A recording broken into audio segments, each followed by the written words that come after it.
My sister accused me of always playing the victim, but I finally got my revenge by exposing her manipulative nature and revealing the truth about our family dynamic that she tried to hide.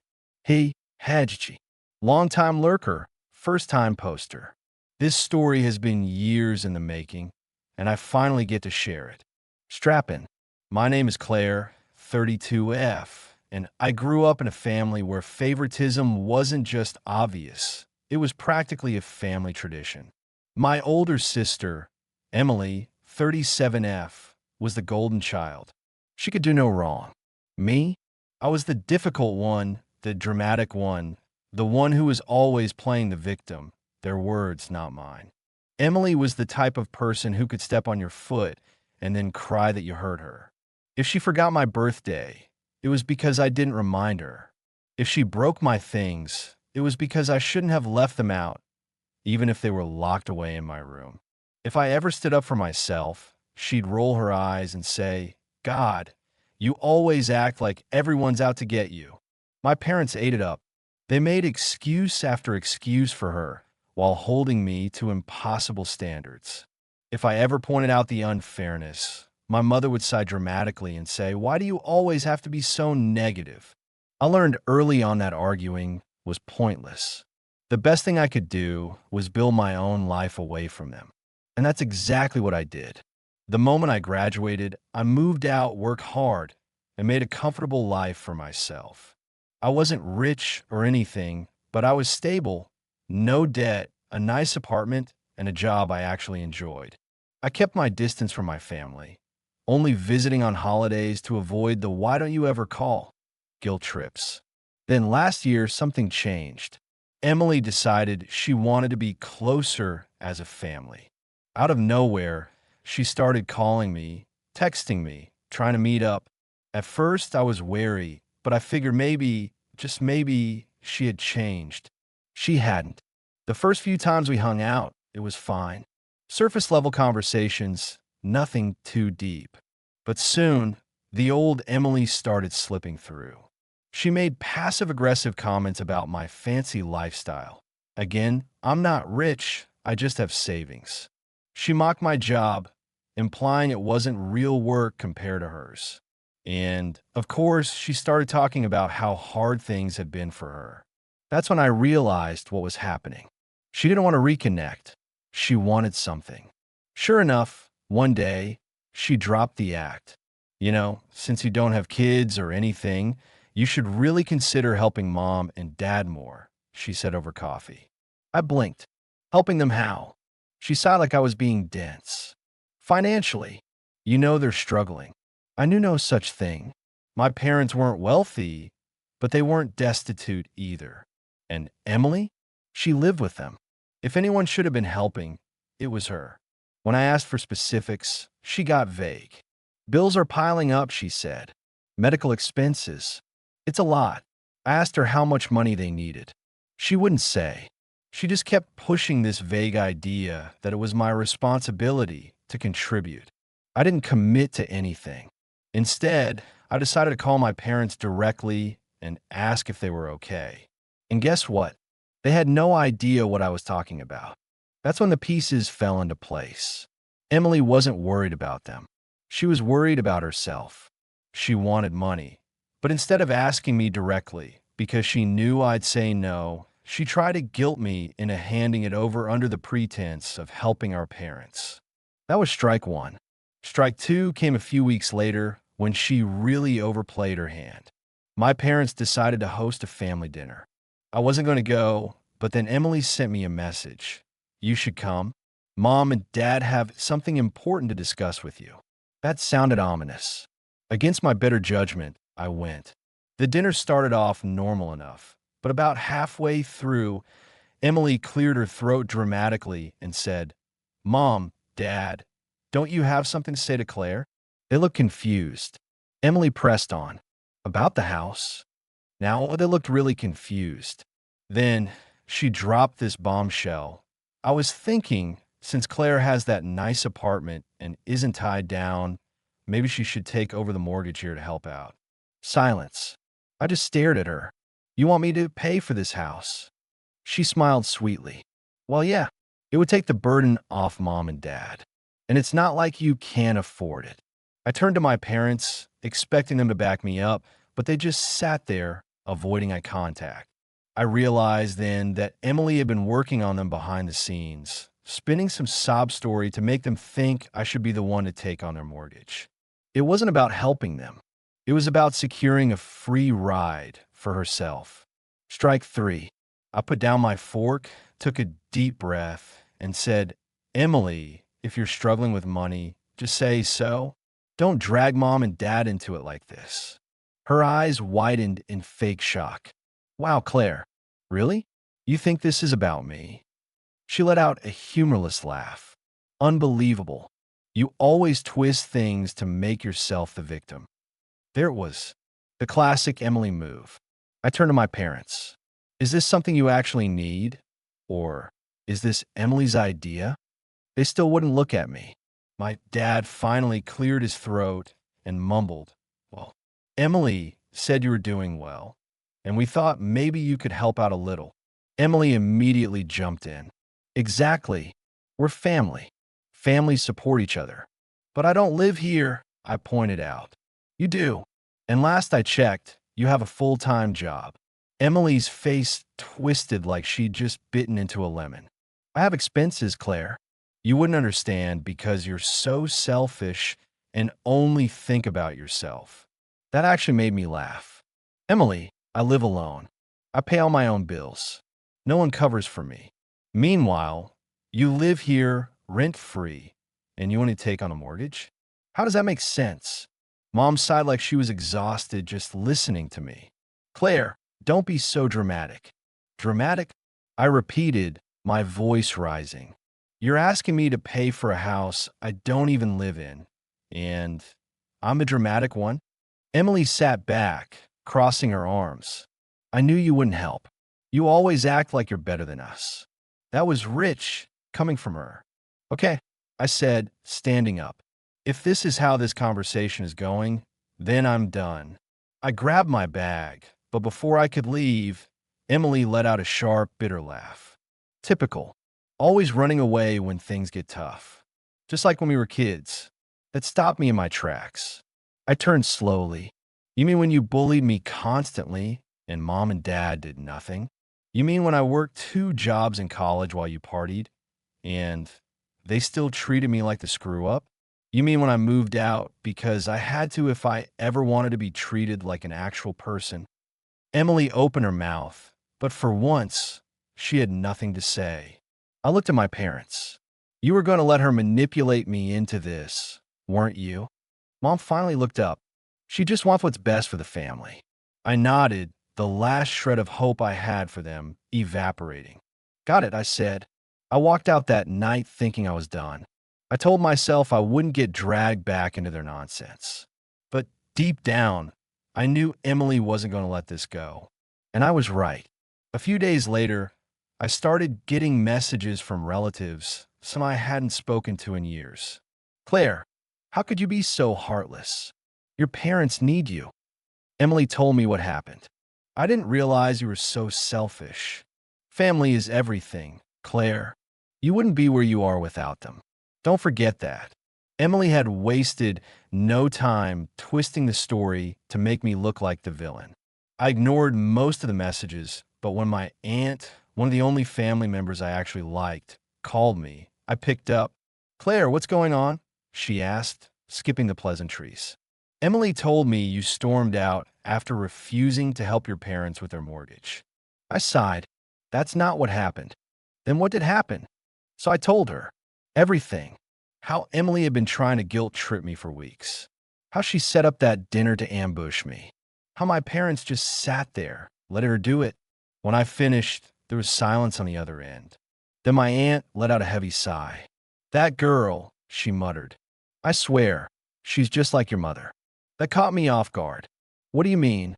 She hesitated, then said, Look, I shouldn't be telling you this, but your mom pulled the same stunts when we were younger. Always twisting things, always making herself the victim, always expecting someone else to clean up her messes. I was the one she threw under the bus most of the time. I sat back processing that. I had always assumed my mom had just been enabling Emily. It never crossed my mind that she had been Emily once upon a time. My aunt continued, I'm guessing Emily's in some kind of financial trouble, and rather than deal with it like an adult, she's trying to guilt you into bailing her out. That made sense. But what kind of trouble? I was about to ask when I got a text from my mom. You embarrassed your sister. She was just trying to bring the family together. Do the right thing and apologize. I let out a short, humorless laugh. Apologize for what? Not rolling over and handing Emily my paycheck? Not letting them turn me into their personal ATM? No, absolutely not. I didn't respond to my mom's message right away. Instead, I just stared at it for a few moments, letting the anger bubble up. My heart was pounding. Emily had pushed me to this point. She thought I was just going to fold like I always had in the past. But I wasn't that person anymore. I couldn't let them manipulate me into feeling guilty, not after everything that had happened. Over the next few days, I started planning. I needed to get ahead of Emily's narrative before it spiraled out of control. If she was going to accuse me of being heartless and selfish, then I was going to expose the truth. I pulled up my old emails and texts. Everything from the last few months. Conversations with Emily where she had mentioned helping my parents, but in reality, it was always about her life, her problems, her expectations that I would just step in to fix things for her. I saved the screenshots, organized them neatly, and then started drafting a post to send to the family group chat. I wasn't going to play her game anymore. The family group chat was a mix of relatives I hardly knew, some I barely talked to, and a few distant cousins I didn't even recognize. But Emily had made sure to include everyone in this mess, and now I was going to tell my side. I typed carefully, no emotional outbursts, just facts. I want to clear up some things because it seems like a lot of people have been misled. First, I was never told that mom and dad needed financial help. Not once did anyone come to me directly and explain the situation. Instead, Emily decided to approach me, not as a concerned daughter, but as someone who was trying to manipulate me into taking on the financial burden of this house. For months, she's been pushing me to pay the mortgage, to cover bills, and to just hand over money because it's what family does. I paused, rereading it. This was the truth, and if anyone wanted to question me, they could see the evidence for themselves. I included the text messages from Emily where she casually mentioned the struggles without ever explaining specifics, just making vague references to financial woes. I'm not heartless, and I'm not playing the victim. I simply refuse to be dragged into someone else's mess without being told the full truth. If Emily is struggling financially, that's something she needs to address herself, not put on me. I've always been there for my family, but there's a difference between helping and being taken advantage of. I hit send. Then I sat back and waited. The response came faster than I expected.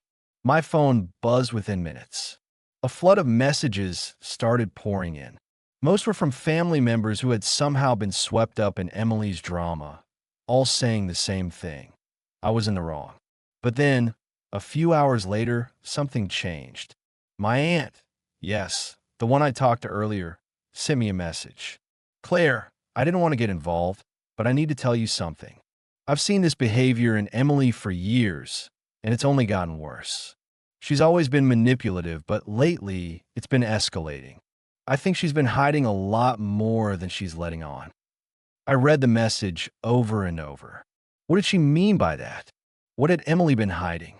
Before I could ask, another message came in, this one from my cousin, whom I hadn't spoken to in a while. I'm sorry. Claire, I didn't know Emily was doing this.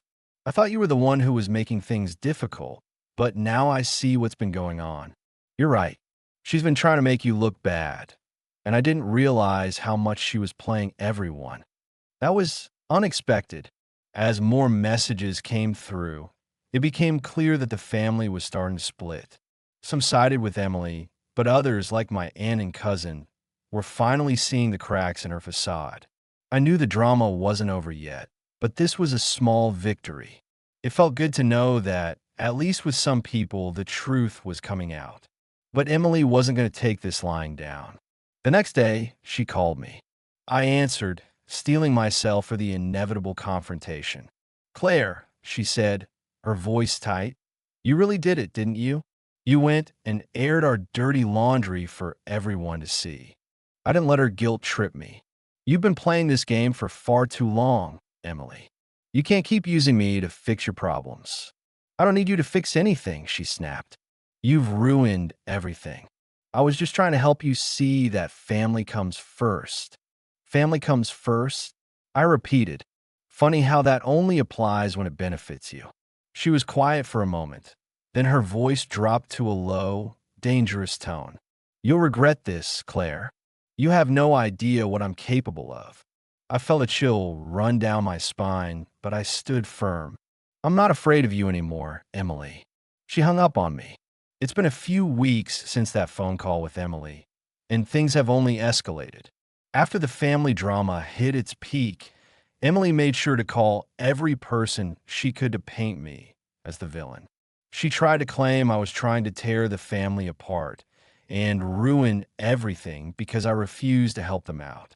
She even went so far as to spread lies about me not supporting my parents when they really needed it. But here's the thing, she couldn't back up any of her accusations. Not with actual evidence.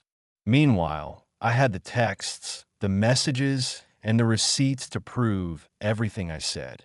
So while some relatives continue to side with her, the ones who didn't want to think too hard about what was really happening, more and more people started reaching out to me privately, apologizing for not seeing the truth sooner. Then about a week ago, Emily tried to get my parents involved again. She told them that I was trying to destroy their relationship with her and that I was being ungrateful. When I confronted her about it, she said something that made me realize how much control she thought she had over everyone. "You're making this harder than it has to be, Claire," she said, in the same sweet but threatening tone she'd always used. "I'm trying to keep the family together, and you're just pushing me away. Maybe you really don't care about any of us." I didn't let her manipulate me again. I told her I wasn't going to apologize, and if she kept pushing, I'd cut her out completely. So now the situation is a bit tense. Emily's still trying to salvage what's left of her narrative, but the people who matter, those who have seen through her game, are finally starting to realize what she's been doing for years. As for me, I'm finally at peace. I've told my parents the full truth about everything, and while they're not thrilled with how things turned out, I can tell they're starting to understand. My aunt's been supportive, and she's even been reaching out to keep me in the loop about the family dynamics. But the question I'm left with is this. Am I the a-hole here? I did what I thought was right. I called out Emily for what she was doing, and I didn't back down.